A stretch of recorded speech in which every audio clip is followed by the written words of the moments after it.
মই মুখ্যমন্ত্ৰী হম প্ৰধানমন্ত্ৰীও হম তেতিয়া তোৰ মাৰ বাপেৰে দেখাবনে দম এউৰা জাহাজো লম হেলিকপ্টাৰো লম উৰি উৰি উৰি গৈ তোৰ চোতালতে ৰম মুখ্যমন্ত্ৰী হম প্ৰধানমন্ত্ৰীও হম তেতিয়া তোৰ মাৰ বাপেৰে দেখাবনে দম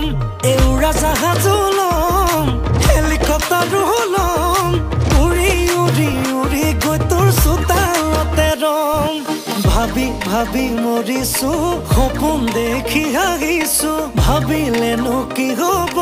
এতিয়াহে বুজিছো বাটে ঘাটে সকলোৱে বেৰি বেৰি সোধে কাৰে লগত আজিকালি মিলা প্ৰীতি চলে মই কি কৰোঁ এতিয়া